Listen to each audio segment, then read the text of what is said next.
Mhm. Okay, I was just going to get that. Okay, here we go.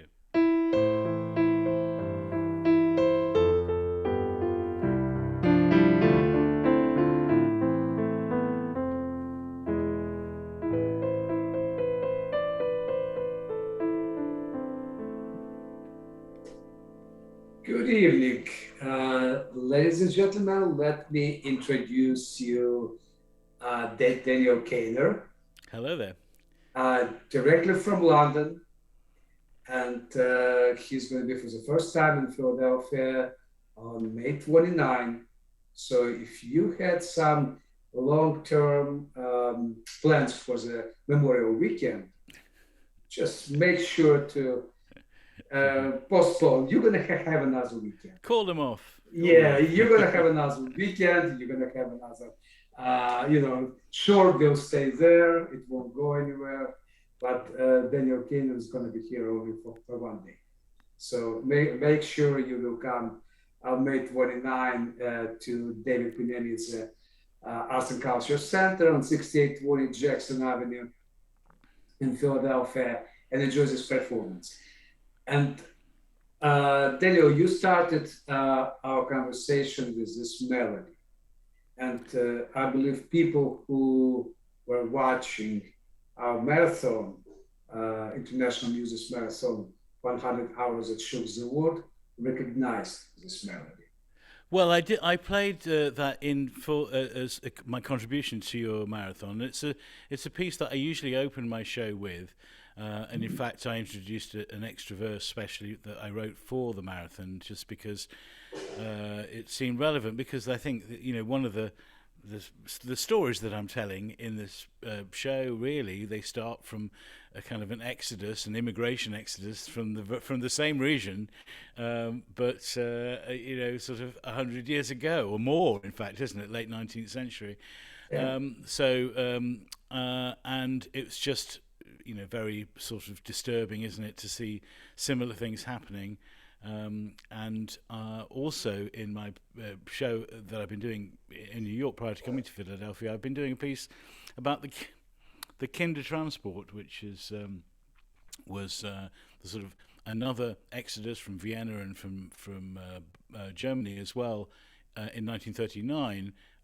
Where there were crowds at the station and all these people trying to get on, and it was kind of slightly chaos. And of course, I'm reminded of that very iconic picture now of the station in Ukraine, also only 2 months ago. Yes, and actually, for me, for example, this picture in Ukraine reminded about another situation back in 1986 when Chernobyl happened, Yes, and it was exactly the same chaos, exactly the same. But we kind of went into a little bit darker territory, and yes, one of the reasons for this show to for me to invite you here was to actually lighter the mood yes, because yes, yes. Yeah, I mean, I don't want to give the impression that it's all doom and gloom, because it is not. There's sort of reference to that, but largely, I have stories from my family, and they are all they're quite. I have stories about some tailors that immigration. That there's a lot of comedy in it. I have other stories, family stories, with myself at in some talent competition when I was a kid. I've got stories of my dad having a bit of a dalliance down at the laundromat, and but various stuff. But there's a lot of comedy. There's a lot of lightness. There's a can lot of you heart. can you give like a small taste of this comedy? Well, I mean, for example, just going keeping back, Mhm. because I start with the sort of the immigration piece. After that, I do usually do the song about the tailors. So that goes a little bit like this. It goes. Oop.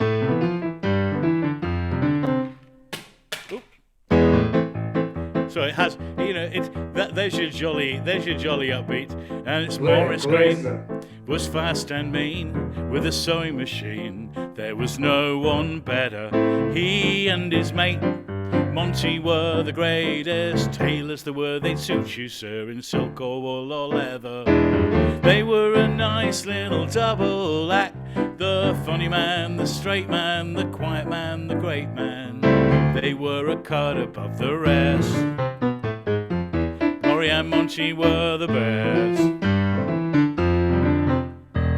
So that's I won't give it'd be a spoiler if I gave away any more. Sure, yeah. But there is a story develops, and most of my material it's all storytelling, and you will go on a little journey with me, and we'll have a bit of fun, and we'll have a laugh, and we'll also touch our hearts, I think, too, because it seems to me that whatever the detail of these stories, the universal sort of human truth of it is all the same across everything. And I have people from all backgrounds come and see my shows, and they all go away, I hope, feeling better than when they came in. So how long have you been doing this? Well, I've been doing this particular line, I suppose, for about 10 years, on and off. There have been periods, and then, of course, I always get a bit confused because you've always got to add COVID, the COVID 2 on top, or take them away, or whatever it is. Prior to that, I was doing lots of different kinds of music for theatre and film and television, and I used to be on the radio in the United Kingdom every week. Writing and performing, singing songs, topical songs, news-based songs. So I used to do that, and on the TV as well. So I've done a lot. I've been doing lots of music, all my life really. So that, and then I had this sort of, which I will talk about on Week on Sunday. I had a bit of an epiphany, and I've sort of found a sort of unique voice in telling these stories with the help of a sort of vision that I had. So can you tell me can you tell a bit more about this vision? Well, this is so. What happened was I'd got to this point in my life where I had nothing to do really with my Jewish. But I was brought up quite orthodoxly Jewish, actually, and then I didn't have anything to do with it for years and years and years. And I was married, and I was divorced, and I was this, and I was that. But I hadn't paid any attention to it. I didn't. It was of no interest to me, at least not consciously.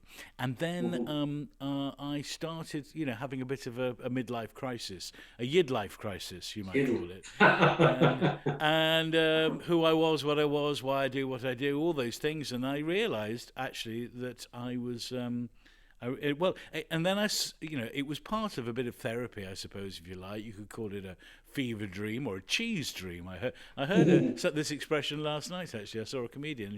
He called something a cheese dream. Interesting. Anyway, so I had a vision, and I saw this old. I'll just give you the effect. Actually, I saw this old rabbi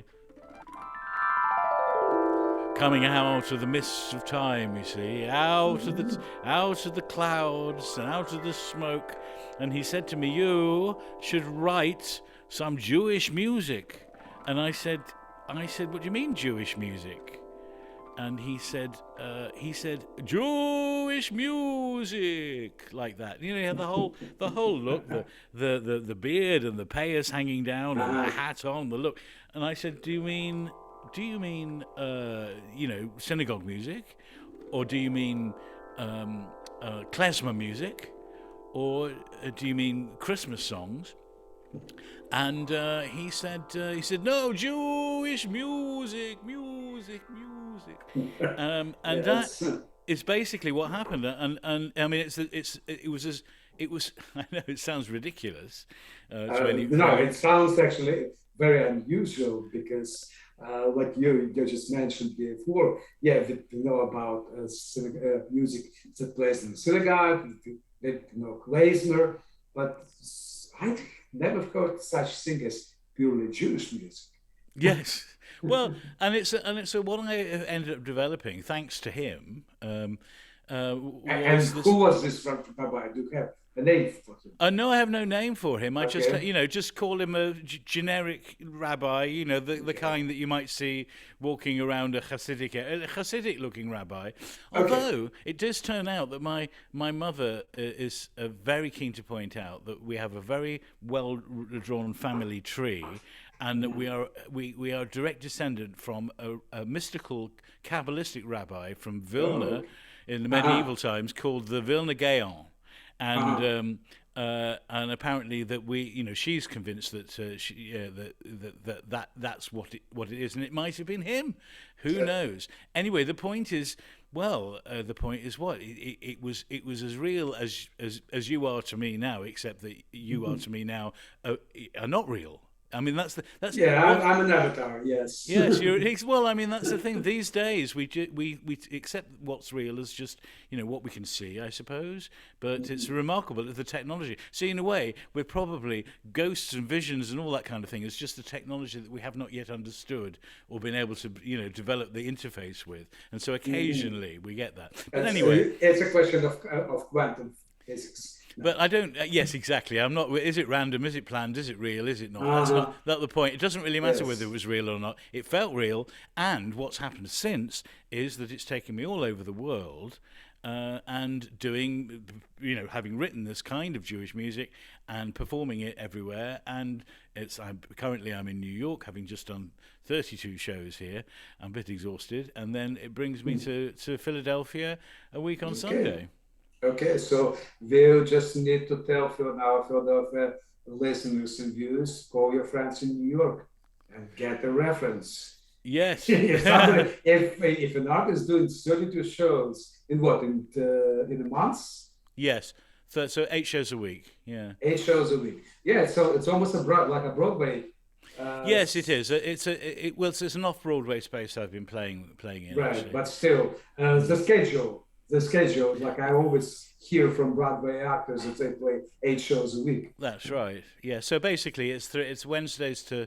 It depends when you do your matinees, but actually, I did a matinee on Saturday afternoon, and I played on Friday night. So that it's probably. I'm yet to. Though I didn't see any thunderbolts, about to strike, but you never know. They may come after the event, Right. because that's how I was brought up. Or But these or days, hail. who Yeah. knows? Or Or hail, hail. or Yeah, hail. we just had, by the way, we just had 2 hours ago the biggest hail in my life that I ever There seen. you go. So that was my fault. Who is guilty, right? By the way, I just realized we are the same age. We are? Exactly. Yes, Oh, same year, just same nationality, but just yes. this completely different backgrounds and upbringing. Yes. But Yes. it's fate is really interesting. Same haircut. No, I still have some. Oh, But actually, I might have some. I just, I've got, it's a part of your just image, get rid right? of it. Yes. Yeah, it's a part Well, of your image. you can go either way, really. I mean, so, but yes, the cap is it's my security cap. It's my Linus's blanket, is what it is. From Snooker. Okay. So, can you elaborate a little bit on this? What do you mean by Linus Black? Well, Linus was a character in Charles Schulz's Snoopy cartoon strip, and Okay. he always carried this security blanket around with him and wouldn't let go of it. You see, so Okay. See, that's what I'm talking about. Different different backgrounds. well, I mean, it's an American culture, so I but understand. not Ukrainian. Yes, that's true. Yes, it's Yes, of course. So that's it. So we've now got so there's your background, Ukrainian, coming here in your lifetime, in your generation. So when I come over here, of course, I'm dealing with kind of Ashkenazi Jews a lot of the time that are of the same. We're in the same movement coming over in the 19th century that my great grandparents were. sure. But the difference was that they went. The ones that are here carried on further west because you used to have to come through the United Kingdom to get the ship from either Liverpool or Southampton to get to Ellis Island or the equivalent in Philadelphia. Which I mean, there was a lot of people came through Philadelphia. There were four Right. ports actually, weren't there? The four seaports. So, and that's where the story slightly changes because although it's exactly the same and we have the same kind of ethnicity, we know my bit has a bit of English laid on top of it, and and here everyone has a bit of America laid a bit on top of it. But it's the same Right. thing ultimately. I sometimes say to people that when I'm in the United Kingdom, I have to explain or a lot of the Jewish and the Yiddish phrases. Hmm. Not that I use that many, to be honest, but I still have to explain them. And then in the when I'm in America, I have to explain the English. So, Exactly, exactly. That's actually what happens to me when I came to America almost 7 years ago. I learned British English in university and in school, actually, before in school and then in university. So we were like trained in front of the mirror, a proper British accent. uh, I can't do it for my, for, if I'll be under the gun right now because I've been in America for too long. But when I came, I couldn't understand a word they say. really, Yes, yes. it was really hard. But now, now they have this unique actually blend. You present like another name of the show, I believe, is Gefilte Fish and Chips. Gefilte fish and chips. That's right. The reason that, in fact, it was a friend of mine who is based in Philadelphia actually came up with that Mhm. idea, because yes, I've been calling it Jewish Chronicles. And the theatre that I'm at in New York wanted to continue calling it Jewish Chronicles, but Mhm. the act's actually based on a joke that doesn't work here because in the United Kingdom there's a newspaper called the Jewish Chronicle. Okay. And I thought it would be very funny to have, if you've got a show of sort of Jewish flavoured stories, to Mhm. call it Jewish Chronicles. You see, hilarious. Mhm. Right. I can see you slapping your thighs right now as you hear. But of course, nobody gets it because nobody knew that there was such a newspaper. So that's why they came up with gefilte fish and chips because it. You just reminded me. I need to rename the event because when Moshe sent us the press release, it was another Jewish Chronicles. So Oh, yeah, and because I was so involved with the marathon, I didn't pay attention. So I'll definitely ask Peter to change the name. do you want it to change back to gefilte fish and chips or to And Jewish so Chronicles? it sounds so much better. Because I already played this in promotion. Like you love Jewish humor and you Yeah. can't resist British accent. So how can you not to come Yes. here? Yes, that's right. So there is that danger of it becoming. Jewish Chronicle sounds like it's going to be a little bit, what's the word? A bit serious, a bit worthy, a Hmm. little bit like maybe it's even Bible stories. Well, it's none of that kind of thing. If you happen to be watching this and listening, don't be put off by that. It is largely fun. It's going to be more fun than you've had for since lockdown began, with your clothes on or off. It's fun, fun, fun, fun, as the Beach Boys used to say, Right. with a little bit of poignancy and a little bit of profundity as well. There we go. But gefilte fish and chips, don't miss it. uh, okay. I wanted to ask you because when I looked at your website and your YouTube channel, I noticed this very cute dog. Oh, And the dog. you, Yes, as the yes. singing astrologist. Yes, that's another string to my bow, and I that's because my brother, who is now deceased, Adam Shalom, may his memory be for a blessing, is he was a very famous astrologer. Not an Mhm. astronomer, but an astrologer, and he would read the stars and the sun, the planets, and whatever. And he was it was probably the most famous one in the world, apart from America, but in every other English-speaking territory, in Australia, in South Africa, and it actually Wow, translated into Japanese and to interesting. Thai and everywhere around the world, um, and um, and so anyway, he sort of died a little bit. In fact, my son, he died a little bit. He died completely. What can I say? But my son sort of took over, And I used to do a lot of bits and pieces of music and work and video work with Jonathan, my brother. And then I got this idea in lockdown that I could do an astrology song. And every week throughout lockdown for a year, every week I sang a song about what your astrological forecast was for the week. So whatever it might be, if you are an Aries, whatever it might be, don't do this, you better do that. And then, so that was 52 weeks in a row.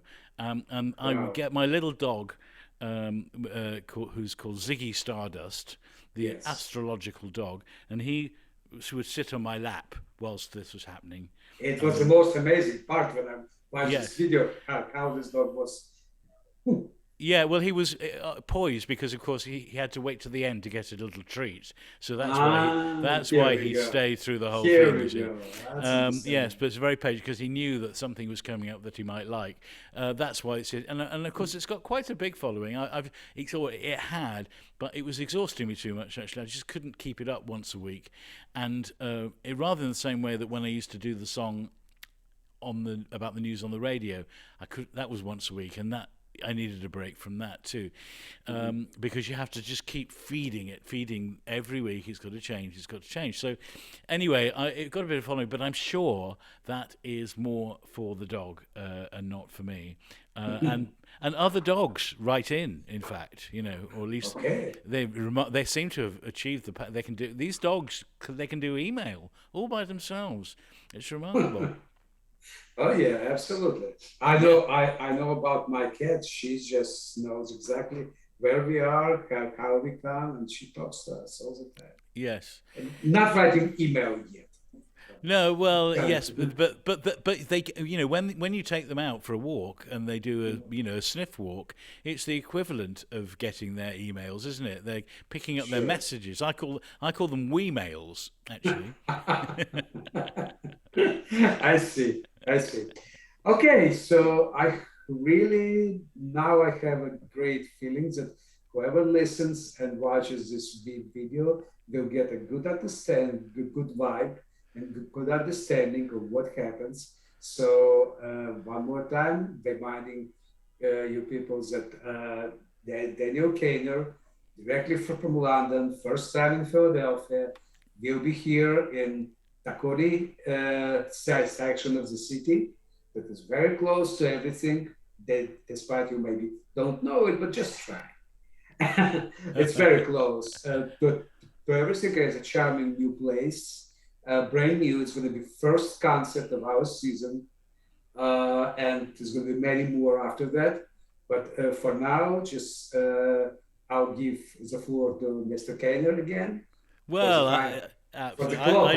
I just say, come and see me in Philadelphia. I'm making this up as I go along. It'll be on Sunday the 29th, the day before Memorial Day. And if you've got any other plans, you better cancel them, because this is the best way to spend your day. That rhymes day with day, but never mind, that's the trouble with improvising. Come and see me in Philadelphia on Sunday the 29th of May. At 7 o'clock.